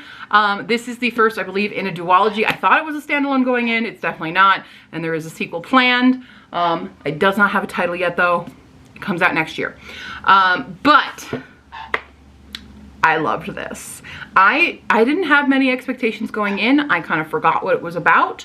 Like, I often do that. I forget what reason I have put certain books on the TBR for, but reading it, I go, okay, I know. If you want an actual, like, good enemies to lovers romance, that's what this is, because it's not necessarily two enemies like on opposite sides of a war or anything. They're on the same side, they just don't get along. And that's what I really liked about this. But, you know, they really do get along. Enemies, lovers, romance. And it's got really interesting magic. There's a lot of little fairy magic in it. They've got, our main character is a seer, and that's her position in the court. She got that position because she saved the prince when he was a boy from being run over by a carriage kind of situation, because she had the foresight and saw this, and was hired on ever since, but has grown into being a kind of a tool of the king to do what he pleases, you know, say. Naturally, the camera died in the middle of my review, and I got a phone call because we're missing a package. Anyway, so Violet Made of Thorns. I really, really like this a lot. I really love the dynamic of the characters. There's a multitude of characters that I really, really liked. I did predict a bit of one of the twists, like you knew this was going to happen with a character. You don't have this type of character if you're not going to do that thing with them. But I still love that character a whole lot.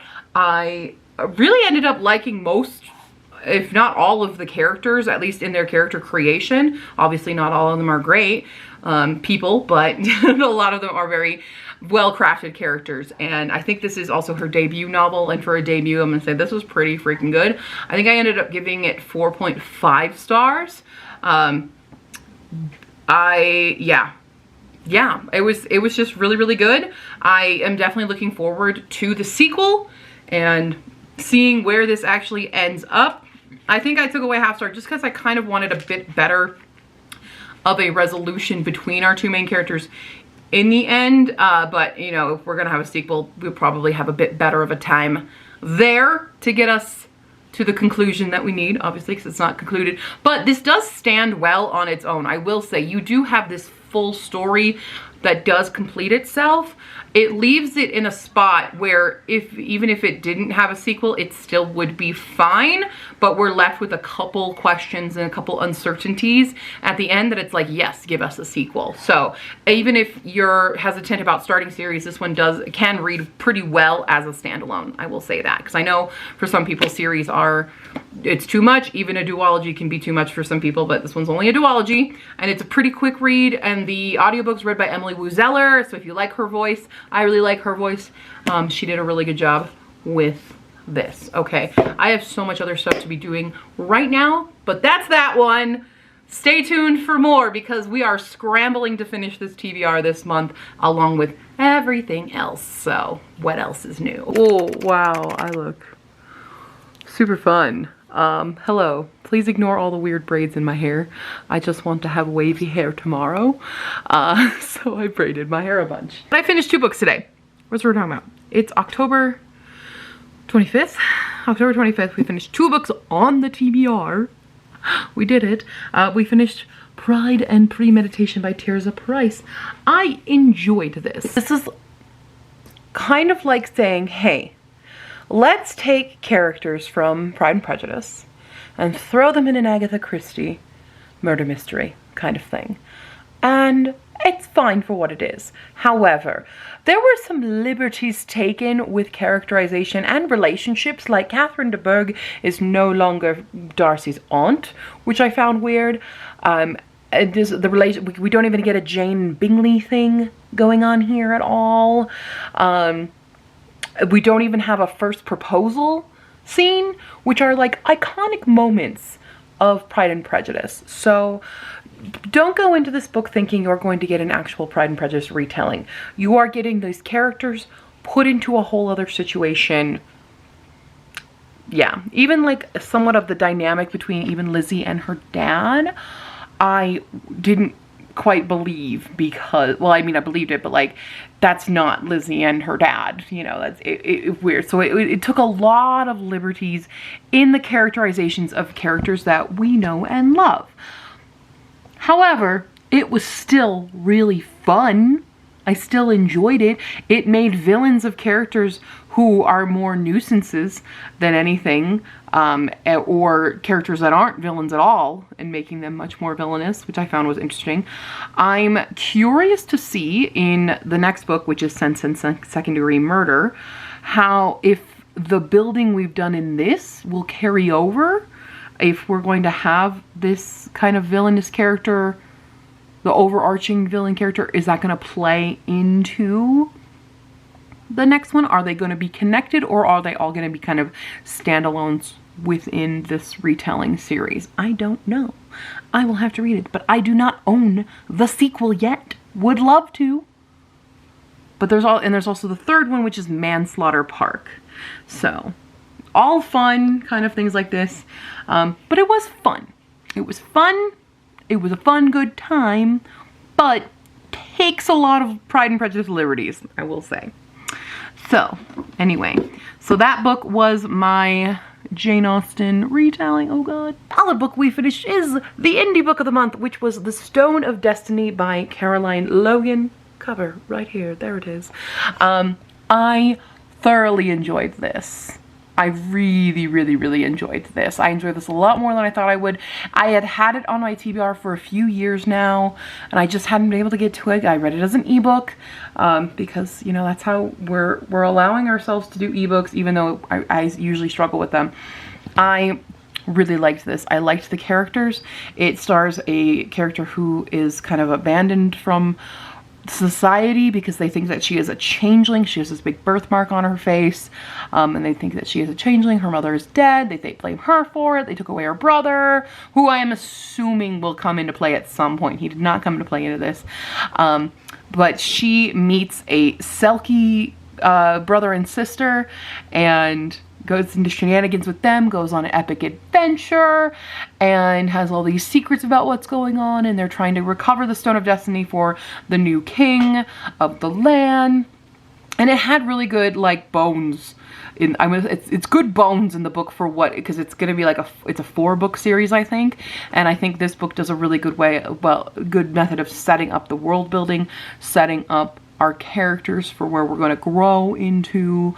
So I thoroughly enjoyed this one. It did at one point she let out a breath, didn't know what she was holding. We did do that. One thing I will say is I don't think there was a weird POV switches. So we have our main character of Ailsa, I want to say Elsa.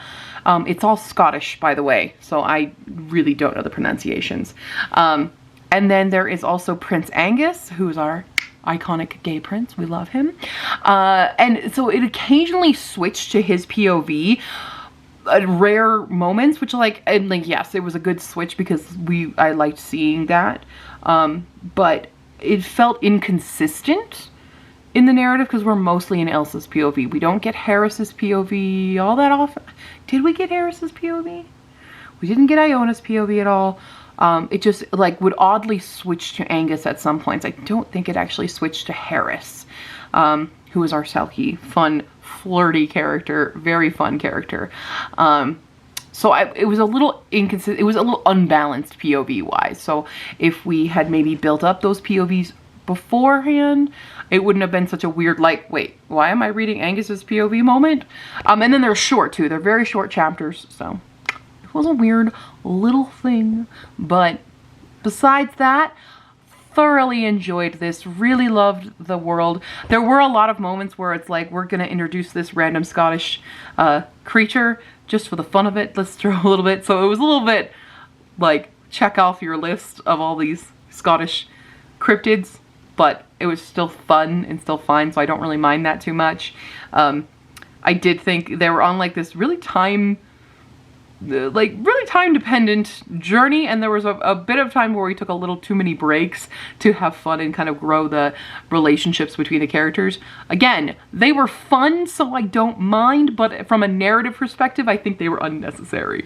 But it's fine. It's fine. Really, really fun book. Pretty quick read as well. So yes, there you go.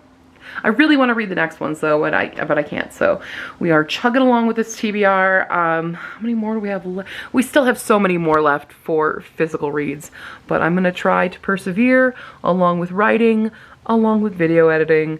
Those are kind of my top 3 things I need to do right now. It's a lot, but for now it is bedtime. We have to go to work tomorrow.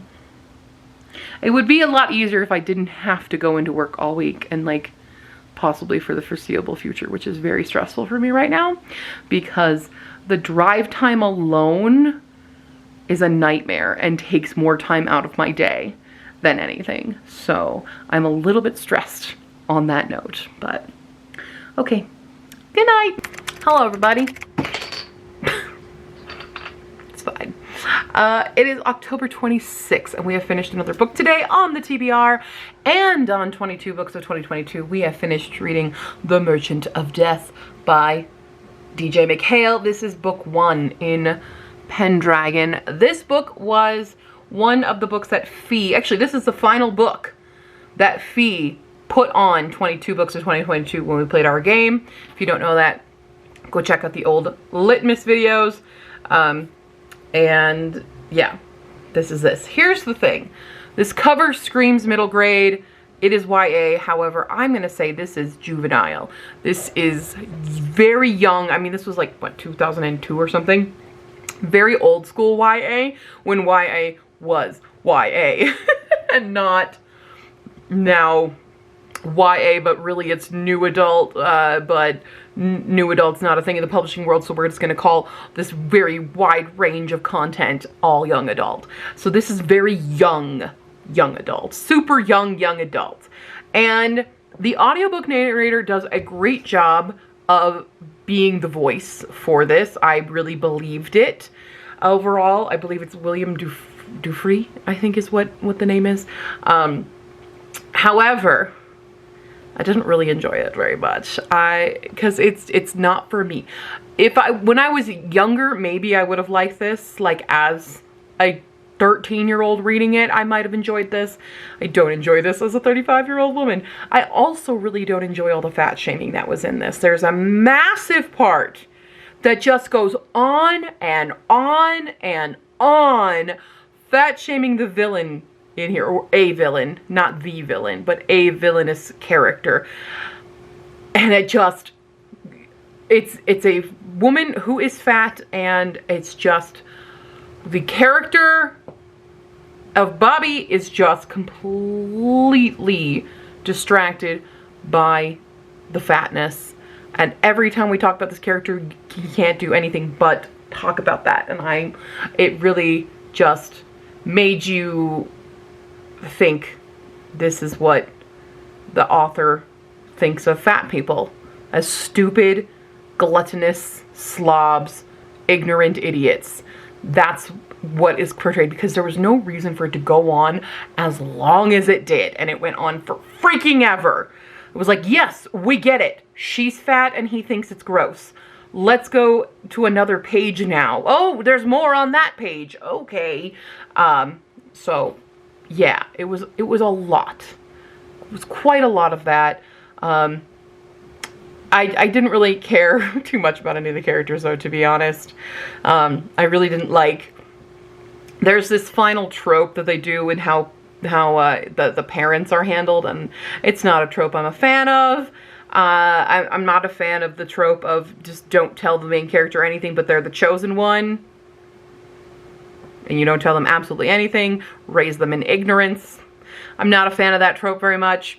I mean, granted, I've done that in Ashport, but it's slightly different because she wasn't technically raised in ignorance. She just refused to believe anything. But yeah, it does a lot of tropes. It's just very young, very, very young juvenile fiction that is fine for the actual youngins, but it's not something I can enjoy as an adult. So sorry, Fee. Fee is 2 for 4 on books I enjoyed. So 50% of the books Fee has recommended for this year of the 22 of 2022, I enjoyed. 2 of them I did not enjoy. So okay, we have 5 books left. 5 books left to read. I have 2 audiobooks left and 3 physicals. I don't know. We're gonna find out if I can get this done, along with all the writing that I have to do. I have like 15,000 words to write in the next 5 days. I'm not stressed. Are you stressed? Who would be stressed by that? Okay, goodbye. Hi, honey. So we are going to be watching this guy for the next week. Mr. Squeaky Steed. We'll be spending nights over here, making sure you get fed in the mornings, ruining my sleep cycle and everything. Not that I had one in the first place. Mr. Steedy, where are we going? What's our plan? What? I already fed you. I already fed you. You already had foods. We already ate. You ate it all. Yes. So loud. Look at them. Listen to them, the loud purrs. Yeah. Yeah. So, get ready for a good week of Mr. Steed here. Being a steed. Okay.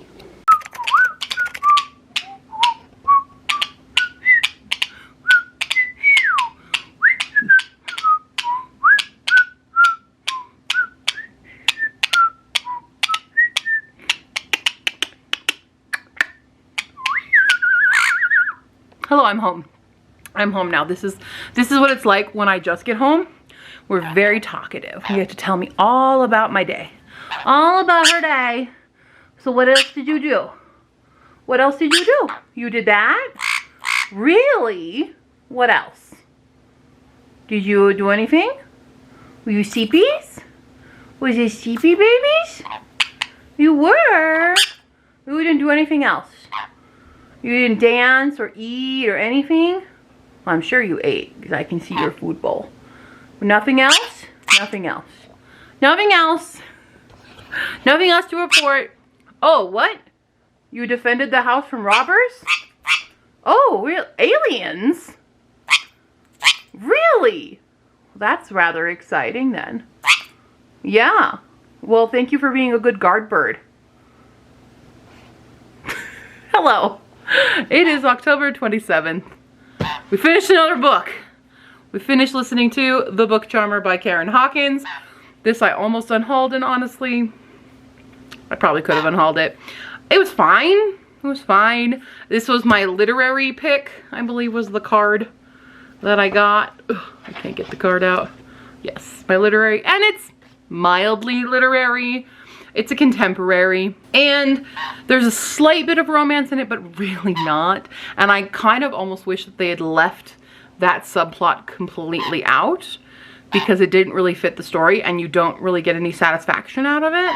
So our two main female characters, this was where it was really weird. We had 3 POVs.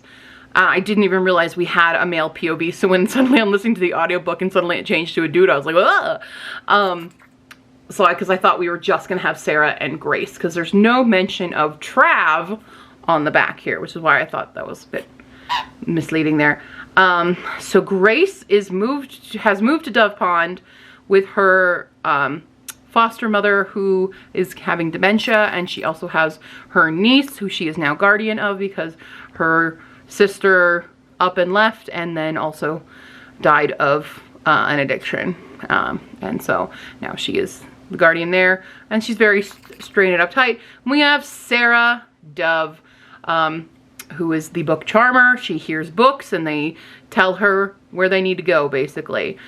And so there's a bit of that magical realism aspect to this. And then there is the character of Trav, who is now Grace's neighbor. Very solitary man. He is a veteran. And his dad also passed away from having dementia. So, but Sarah is determined that Grace is going to save this town, and Grace wants nothing to do with this town. And the whole book, I spent it kind of like this. Just kind of annoyed.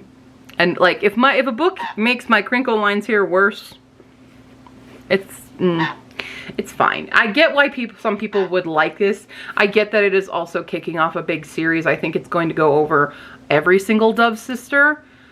But if this is the only story we get with Sarah, I'm very unsatisfied, because we are told of a previous slight romance with another character. It leads to absolutely nowhere in this book. And if all the other Dove sister books are going to be about other Dove sisters, why would it ever come to fruition in the POVs that I want it to be in? So, very annoying that way. And then with Grace and Trav, I didn't really believe it all that much. I thought we could have just dealt with this more town friendship group thing we had going. We could really just focus on that and leave the romance out of it. And that's coming from me, champion of romance stuff, not wanting romance in a book, because I think it would have improved it, to be honest. But otherwise, I don't think I'll continue the series of it. I'm not really intrigued by any of the characters. I didn't really relate to any of them. I didn't feel with any of them very much. I thought most of the characters were kind of frustrating and annoying and not communicative and selfish and just not my brand. Not my brand of reading, so won't be continuing there. Which means we have 4 books left on this TBR. I have 3 of them are physical. One, well, it might all be physical because it says it's available soon in Libby. It says it right there. It says available soon, but I don't know if it's gonna get here. I don't know, and I literally just started reading. If it'll focus. Just started reading that big baby, just for reference of how long it actually is. Yeah. I've made mistakes. So I might end up having to physically read Babel, and I might this weekend, hopefully, just have a reading weekend. I'm gonna try to get some writing done today and see if we can get caught up. I'm not gonna get caught up. I've got like 15,000 words to write, but we're gonna try to get a little bit caught up so that by November 1st, we won't have it. Now, I do have veto a punishment, so if I don't complete this TBR, it'll be fine because I can veto that punishment, but I really want to read these books. And it's getting to the end of the year. We're getting that stress for litmus going on, for everything else going on. It's a bit much, and work has been very heavy lately, so it's been a bit exhausting. And of course, watching Steed. So we are here for a few hours, so we're gonna focus on doing some writing, and then we're gonna put the mama to bed and go over there and hang with the Steed and do some reading, and then go to bed and rinse and repeat. Cool, but that was the book charmer. Da da da da. Happy Halloween. Hello, I am at my sister's house. I have colors in my hair because why not, you know? It is the last day of October.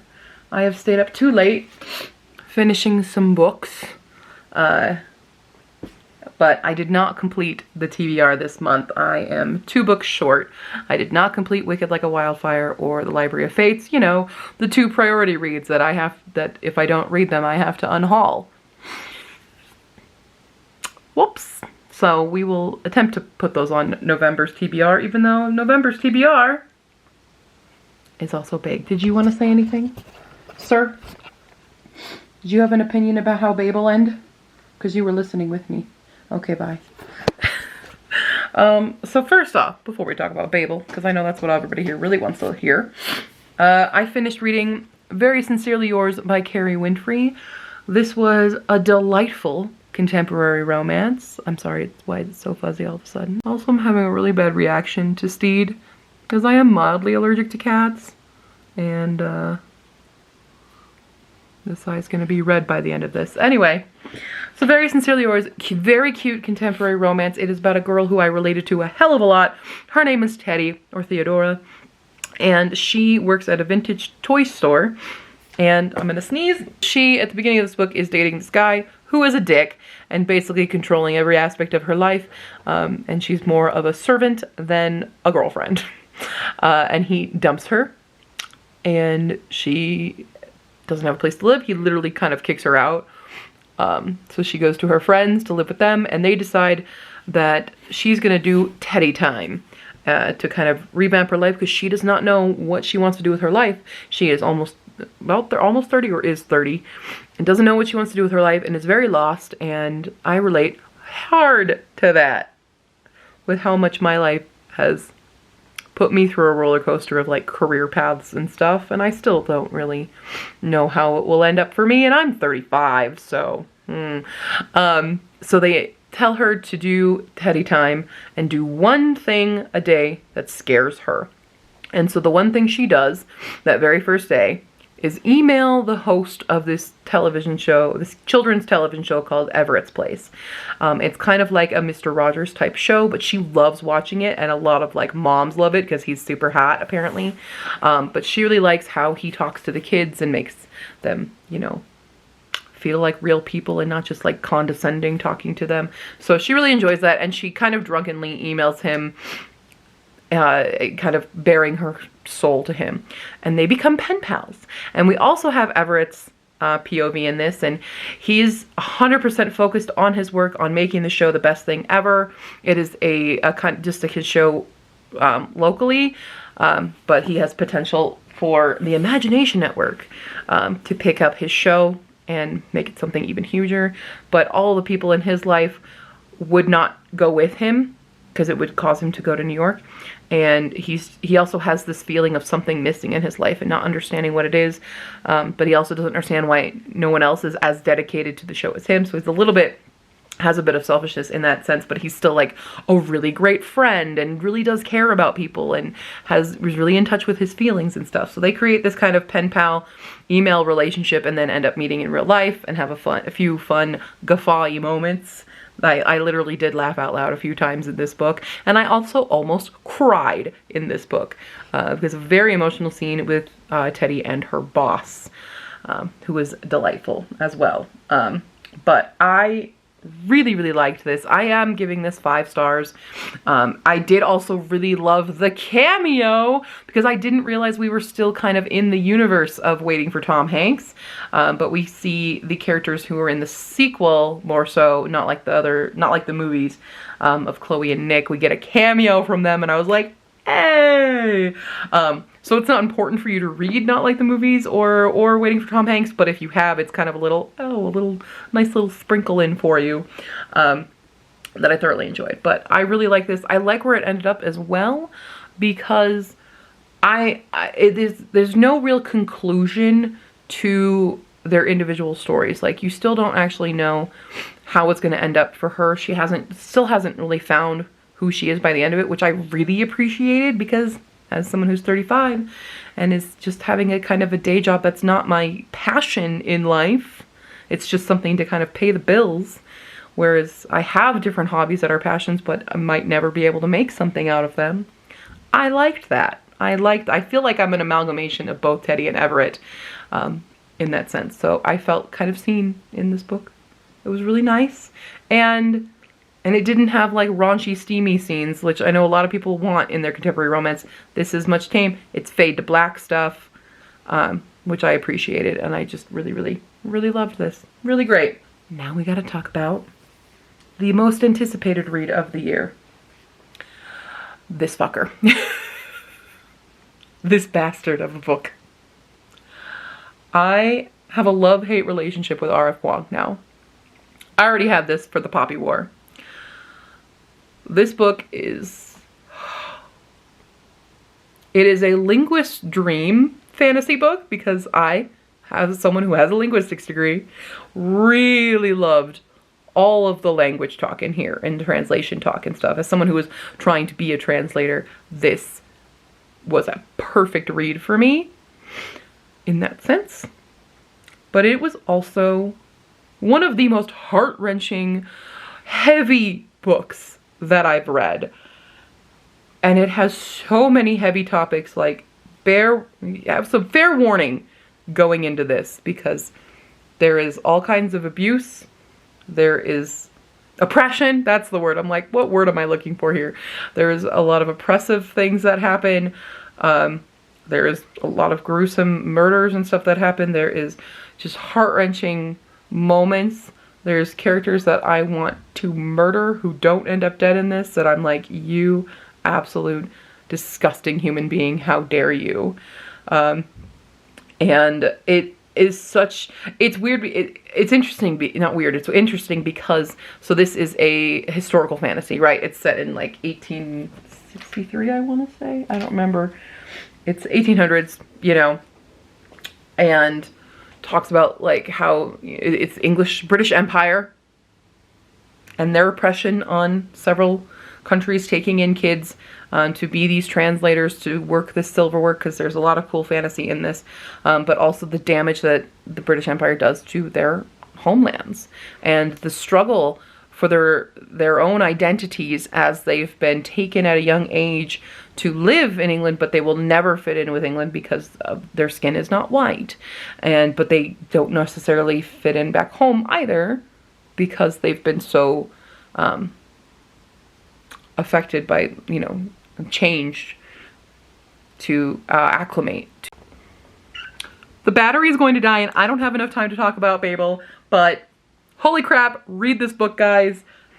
It is so profound and so amazing, and it tore out my heart at every opportunity. It was a wild ride. R.F. Kuang, I hate you and I love you.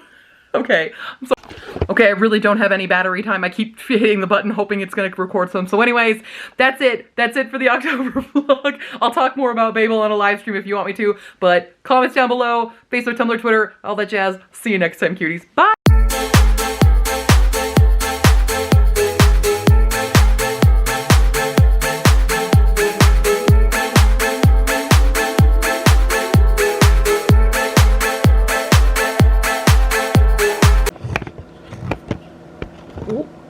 Oh, did you just poop on me? Right when we start filming? Of course you did. Of course you did. And it's not a shirt I like, you know? I like this shirt. And you have to go and ruin it? Hello, everybody. A little bit better light. There we go. Hello. What day is it? October 9th? October 9th. Hello. 'Tis the morning. Oh, that's soft. Okay, cool.